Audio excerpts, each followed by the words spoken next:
Good morning, it's lovely to meet you. I want to start off by saying that I truly believe that education should cater to one's individuality and passions, similar to Aristotle or Dewey's beliefs. So that is what I intend to do when teaching my classrooms. Although I will only be teaching one subject, meaning that I can't necessarily do this for all their classes, I will respect the students' creative mind that lies behind their assignments for me, as well as their effort and progress. I cannot see myself teaching any other way, seeing as everyone has different levels of comprehension and also different ways of thinking. One student may think divergently and another may think convergently, so it's important to me that I cater to both ends of the spectrum. I myself have experienced situations where teachers expected specific responses or attitudes towards assignments, and if I did not meet these requirements, then I would receive an underwhelming grade. I will not belittle this method of teaching, but I will say that it's not necessarily accessible to every student, and accessibility is one of my main focal points. That is because even if the student is not interested in the subject itself, they'll be able to do well and grow academically if the subject matter is clear and accessible. However, if it's not comprehensive, then they will most likely become discouraged and give up. I want to create a sense of motivation and ambition in my class, as well as a strong devotion to their education. In my English class, we will read different genres of novels, and we'll do so using an open mind to different kinds of analyses so that everyone can be included and pleased.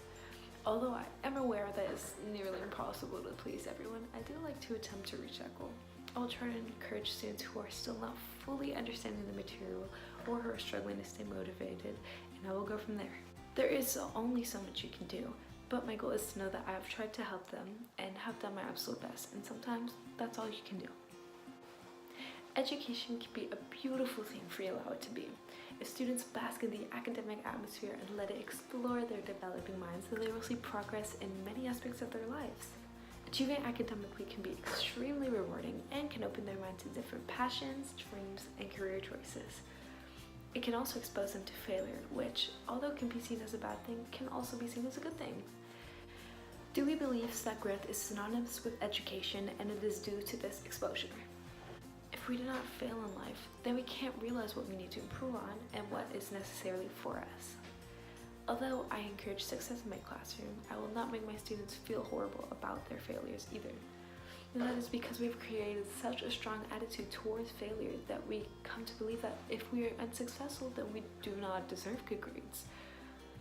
But I want to teach my students that if we do fail, which everyone does at some point in their lives, then they have to pick themselves back up and work harder to succeed.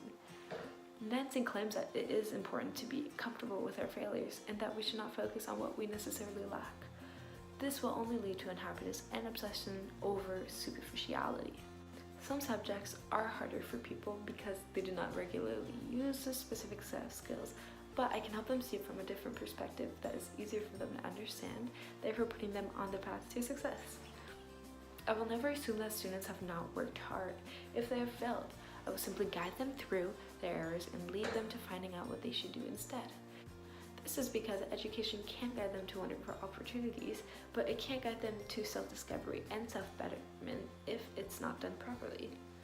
We need to create a safe and healthy environment to promote schools as a truly beneficial place. In accordance with Foucault's philosophies, I'd like to reinforce rules that we've been learning since we were children. Although they seem simple to us when reading them briefly, we soon realize that they have more depth to them. Each rule has a deeper meaning, whether it's metaphorical or simply broader than it was. And it's easier because they most likely will already know these rules because they were learned in kindergarten. If I were to tell my students to clean up their mess, I could be suggesting that they literally clean up a mess they made using paper towel and soap. However, I could also be suggesting that they need to reevaluate their decisions in life that led to possible failures or mistakes, and that they sort things out. Many of these rules can be altered to be looked at below the surface, which is why their implementation would be extremely beneficial. One thing I will be asking parents to do, or at least try to do, is continue these morals and philosophies at home. I will not ask you to follow them all because you may not agree with them, but I will ask you to choose maybe one thing that I've spoken about and implement it in your household. If you're not certain, then you can try it and see if there are any changes. I truly believe that if they're surrounded by at least one of these things in both school and home environments, then their interest in academia will become more natural for them. Having a healthy environment at home is just as important as having a healthy environment in school, because these places are where they spend most of their adolescence. I'll never ask you to run your household rules the way I run my classroom rules, but I do suggest that you try it and see what happens. I strongly encourage you to use it to your benefit and contribute to their stronger and more independent education. Rousseau does speak about how natural environments are better for children than academic environments, and that is because there is less pressure to fit into a specific structure. They learn through experience, and this leads to more happiness and spontaneity. Another believer of the curriculum of family is Gatto. He suggests that it is the key to a good life, and while we will not remove these schools altogether, we can encourage this curriculum within the institutions. In my classrooms, we will not have a structure that the students must abide to. Of course, we will have a structure to keep them in order, but we will not make it demanding. We don't want them to feel constricted or obliged to follow a certain behavior.